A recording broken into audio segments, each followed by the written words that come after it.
बिस्मिल्लाहिर्रहमानिर्रहीम। अस्सलाम वालेकुम। नाज़िया मलिक आपके साथ फैज़ की अदालत में। और नाजरीन, आज हमारा एक और बहुत इंपॉर्टेंट सब्जेक्ट जो है टैक्स रिटर्न्स के हवाले से, क्योंकि आवाम जो है वो टैक्स के नाम से बड़ा परेशान हो जाती है और टैक्स रिटर्न्स कैसे करेंगे, गोशवारे कैसे जमा कराएंगे, इसके ऊपर कभी जो है वो किसी से सवाल कर रहे होते हैं, कभी किसी से सवाल कर रहे होते हैं। अब किसी से सवाल करने की ज़रूरत नहीं है, क्योंकि हमारे शो में हम आपको आज इस हवाले से आगाही देंगे। हमारे साथ जो मेहमान मौजूद है, सबसे पहले मैं उनका तारुफ करवाती हूँ। हमारे साथ हैं अली ए रहीम साहब, जो माहिर टैक्सेशन है। अस्सलाम वालेकुम जी। बहुत बहुत शुक्रिया आपका शो में तशरीफ लाने का। अच्छा, सबसे पहले जो हम बात करेंगे वो टैक्स रिटर्न्स, एक्चुअली इसका मतलब क्या है, ये क्या होता है, पहले तो ये बताएं। देखिए, पहले तो मैं आपको ये जवाब दूं कि रिटर्न्स किसने फाइल करना है। ठीक है। सारे कंपनियों ने फाइल करना है। ठीक है। सारे इंडिविजुअल्स ने फाइल करना है जिसकी आमदनी 4 लाख से ऊपर हो। 4 लाख से ऊपर सालाना। अच्छा, सालाना। ठीक है। सारे इंस्टीट्यूशंस ने फाइल करना है। वो लोगों ने फाइल करना है जिसके पास कोई गाड़ी हो।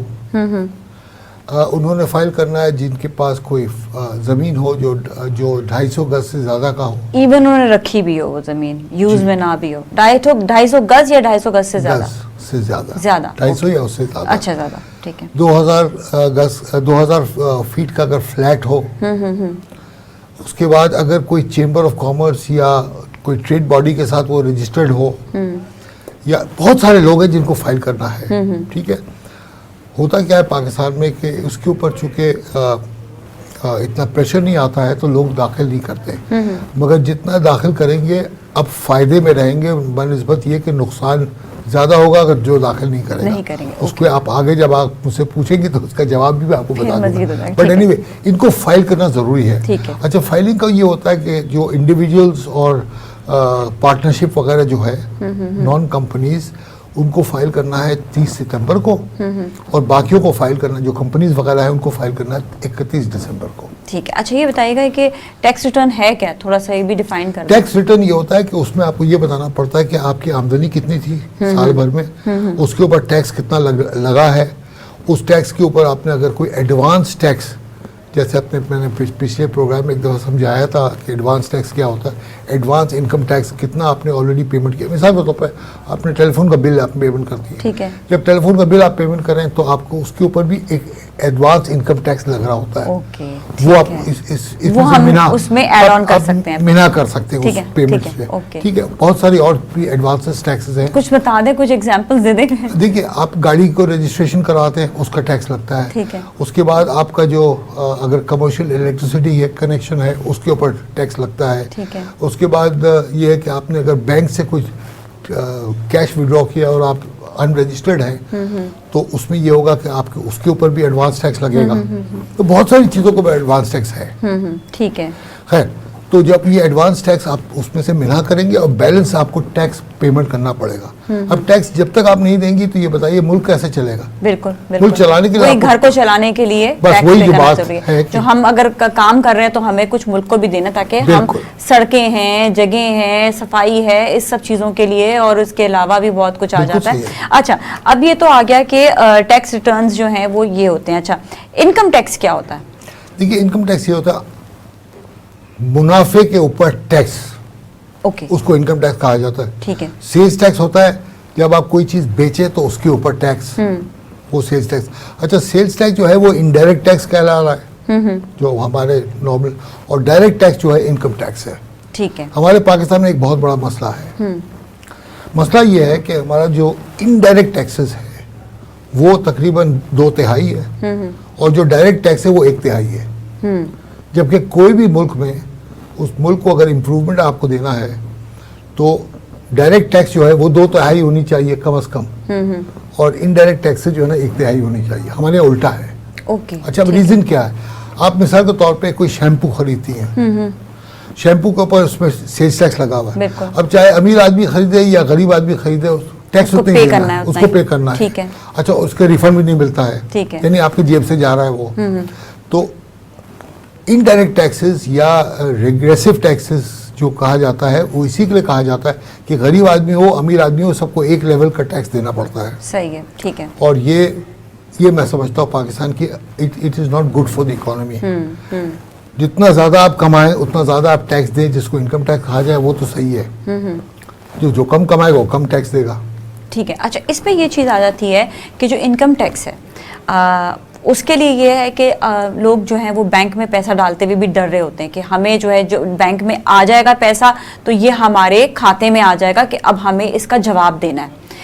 ये क्यों होता है? देखिए रीज़न ये होता है कि अब देखिए now Pakistan is moving towards documentation of economy. जी जी। जब तक आप डॉक्यूमेंटेशन नहीं, देखिए आप एक बात याद रखिए कि इस मुल्क को चलाया है हमारे जो भी अल्लाह सबको अपने हिफ्ज़ अमान में रखे, जो जिंदा है और जो मर गया अल्लाह उनको उनकी मग़फ़िरत करे, मगर लोन ले लेके हमने चला लिया। जाने के दिन तो सबके आने वाले हैं ना। कौन देगा ये पैसा वापस? बिल्कुल हमारे बच्चे ही देंगे ना। तो हमारे ऊपर ही बोझ आया है। बोझ तो आ गया ना हमारे ऊपर, तो कम से कम इतना हम कर जाएं कि हमारे बच्चों के ऊपर बोझ कम आए। तो डॉक्यूमेंटेशन जब तक नहीं होगा बोझ बढ़ता ही रहेगा हमारे बच्चों। अच्छा, एक बहुत छोटा सा इम्पोर्टेंट सवाल आता है, वो ये आता है कि जिस तरह हमने कहा ना कि बैंक में जाने से, अब एक शख्स है जो एक कारोबार कर रहा है, अब वो उसका प्रॉफिट कुछ और है, ठीक है, लेकिन उसको जो है बैंक में पैसा डालना होता है आगे पेमेंट करने के लिए, लेकिन फिर वो पैसा वापस बैंक में आता है। तो अब वो ये खौफ ज़्यादा है कि मेरा बार बार पैसा बैंक में आएगा जाएगा तो हर दफ़ा मेरे ऊपर टैक्स लगेगा, इसको कैसे रिकवरी करें? आपको हर दफ़ा टैक्स नहीं लगेगा। लोगों को मैं ये चाह रही हूँ कि इसको जरा एक्सप्लेन करें। हाँ। ज़हन में यही बात है ना, आपने कोई चीज़ खरीदा जिसके लिए आपके बैंक से आपने पेमेंट किया, वो माल आपने आगे किसी को बेचा, तो वहाँ से फिर जब कैश आया या चेक आया तो आपने बैंक में जमा कराया। इनकम टैक्स वाला आपसे ये पूछेगा कि ये जो पैसे आए थे कहाँ से आए थे? बोले जी फला को मैंने माल बेचा था, वहाँ से ये पैसे आए थे। डॉक्यूमेंटेशन आ जाती है, आ गया डॉक्यूमेंटेशन। जो मैंने माल खरीदा था उसमें से ये मैंने माइनस कर दो। जो डिफरेंस है वो मेरा मुनाफा होना चाहिए, नॉर्मल सर्कमस्टेंस। इसीलिए जब कहीं आप पेमेंट्स कर रहे हैं तो भी उसकी रसीद लें, और पेमेंट्स आप दे रहे हैं तो भी उसकी रसीद लें। ठीक है, रसीद डॉक्यूमेंटेशन इज वेरी इंपॉर्टेंट। अच्छा, टैक्स रिफंड क्या होता है? रिफंड ये होता है कि अगर आपका टैक्स ज़्यादा कट गया, जो आपको मैंने एग्जांपल बताया था अभी, अगर उसके अंदर टैक्स ज़्यादा कट जाए, मिसाल के तौर पे आपने जो सप्लाई किया है और आपने सप्लाई करने के बाद जी 1 लाख रुपए टैक्स कट गया है, और आपकी टोटल आमदनी इस साल की वो लेट से 2 लाख रुपया, तो 2 लाख रुपए का ऊपर टैक्स लगेगा 30,000 रुपया। एक मिसाल दे रहा हूँ आपको, 30,000 आपने जमा कराया हुआ 1 लाख रुपए टैक्स, तो 70,000 रुपये आपको रिफंडेबल है। ओके, ठीक है, गवर्नमेंट आपको वापस करेगी। वो आज का जरा सा मुश्किल है ये वापस करना, इसलिए कि गवर्नमेंट के पास पैसे ही नहीं होते ना। अब तो खैर कोविड की वजह से उन्होंने रिफंड देना भी शुरू किया था, और कुछ काफ़ी सारे इंडस्ट्रीज जो फंस गए थे उनको रिफंड दिया, वो अपनी जगह पे है, बट अदरवाइज वैसे रिफंड लेना बड़ा मुश्किल हो जाता है। अच्छा, प्रॉपर्टी टैक्स क्या होता है? देखिए, प्रॉपर्टी टैक्स ये होता है कि कोई भी जो प्रॉपर्टी है, रेजिडेंशियल या कमर्शियल या इंडस्ट्रियल प्रॉपर्टी, उसको मेंटेनेंस वगैरह करने के लिए उस शहर का आपको जो टैक्स देना पड़ता है या उस प्रोविंस का जो टैक्स देना पड़ता है, वो प्रॉपर्टी टैक्स के नाम पे वो इस्तेमाल होना चाहिए फॉर इम्प्रूवमेंट ऑफ दी। ठीक है, ऑलराइट। अच्छा, अभी ब्रेक का टाइम आ गया, हम जाएंगे ब्रेक के जाने, ब्रेक के बाद वापस आपसे मिलते हैं, हमारे साथ ही रहें।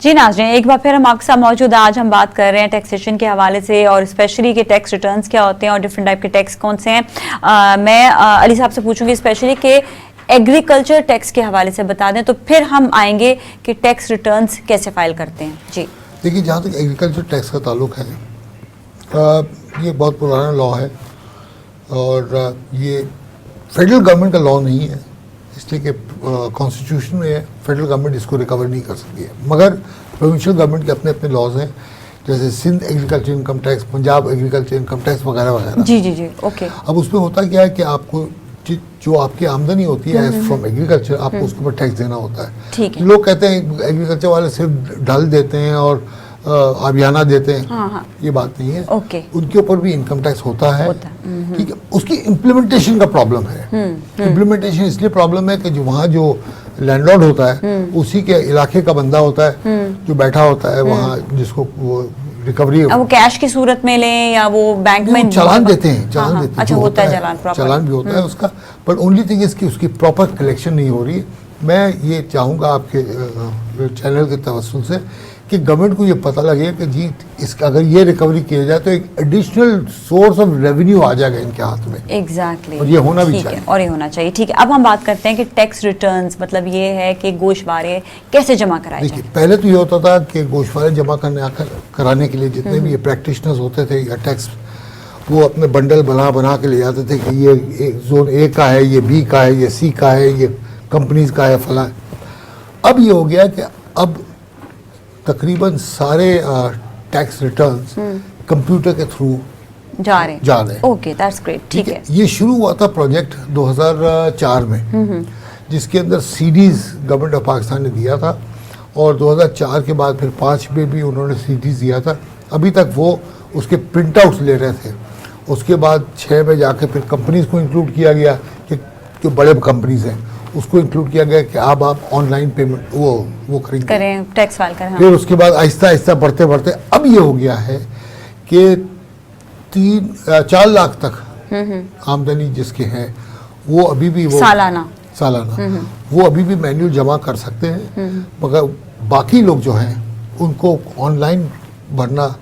अच्छा, एक बात आपको बताऊं, आप अगर खुद चाहती है ना तो आप भी भर सकती हैं। कैसे भर सकते हैं, यही तो हम जानना चाहते हैं। आप कंप्यूटर पे जाएं, ठीक है, अपना आप साइट पे जाना होगा। जाएं। क्या साइट का नाम क्या होगा? fbr.gov.pk। ठीक है, ओके, ठीक है। FBR का साइट पे जाएं, वहां से आपको सारा गाइडेंस मिल जाएगा कि आपको एनटीएन किस तरह बनाना है। वहां आप जाएं, उसको वहां गाइडेंस आपको मिल जाएगा। उसके बाद आपको ये मिल जाएगा कि आपको PS ID और पासवर्ड क्रिएट हो जाएगा जो आप अपने पास रख सकती हैं। ठीक है। अपना गोशवारा आप खुद भी डाल सकते हैं, मगर एक बात याद रखिएगा कि सिर्फ गोशवारा जाएगा ही नहीं जब तक कि आप वेल्थ स्टेटमेंट ना डालें। ओके, वेल्थ स्टेटमेंट डालना बहुत जरूरी है। अच्छा, अब लोग पूछते हैं वेल्थ स्टेटमेंट कैसे? हाँ, ये कैसे? देखिए, वेल्थ स्टेटमेंट होता क्या है, आप इतने सालों से आप नौकरी कर रही हैं, कुछ कमा रही हैं, कुछ आप इन्वेस्टमेंट कर रही हैं। कल अगर गवर्नमेंट आकर आपसे पूछता है, इनकम टैक्स वाले को पूछते हैं कि भाई ये आया कहाँ से आपके पास, तो आपके पास कोई रिकॉर्ड तो होना चाहिए। ठीक है, कोई रसीद होनी चाहिए कुछ। हाँ, ठीक है। तो अगर आपने 5 साल पहले एक गाड़ी आपने खरीदी थी तो वो आपने जो आपने कमाया था वहाँ से आपने खरीदा था, वेल्थ पे वो दिखा दें, क्योंकि आपने टैक्स भरा हुआ है तो उसको घबराने की भी बात नहीं है। आप घर है, गाड़ी है, अपना ज्वेलरी है, आपका कैश है, आपका बैंक है, आपके इन्वेस्टमेंट्स हैं, डिफेंस सेविंग है, वगैरह वगैरह, जितनी भी चीजें, किसी भी चीज को छुपाए नहीं आप। आपको छुपाने की जरूरत ही नहीं है। आपको गलत तरीके से थोड़ी देखिए, जो लोग चोरी करते हैं ना टैक्स की, उनको छुपाना जरूरी होता है। ठीक है। और जो रेड होता है, कभी पकड़ा जाता है कि इतने करोड़ रुपए का माल पकड़ लिया, इतना ये कर लिया, उनके पास डॉक्यूमेंट्स नहीं होते। ठीक है, ओके। मगर अल्लाह का शुक्र है जितने लोग जैसे आप लोग हैं, आपको तनख्वाह मिलने से पहले आपको टैक्स कट जाता है, साफ सुथरे। हाँ, तो आप लोग बिल्कुल दिखाएं इनकम टैक्स।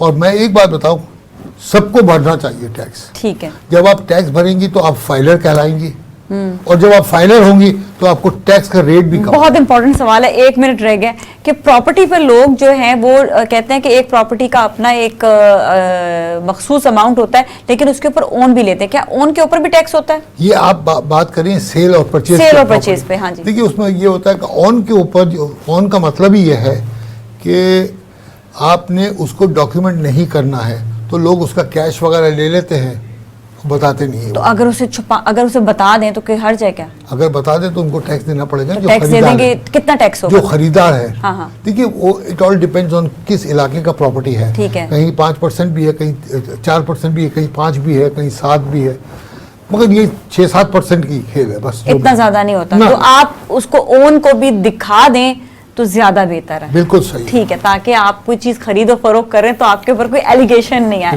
बिल्कुल जी, थैंक यू सो मच, बहुत बहुत शुक्रिया सर। इसके साथ ही आज के लिए इतना ही, हम फिर आपसे मुलाकात करेंगे। अपना बहुत ख्याल रखिएगा। अल्लाह हाफिज।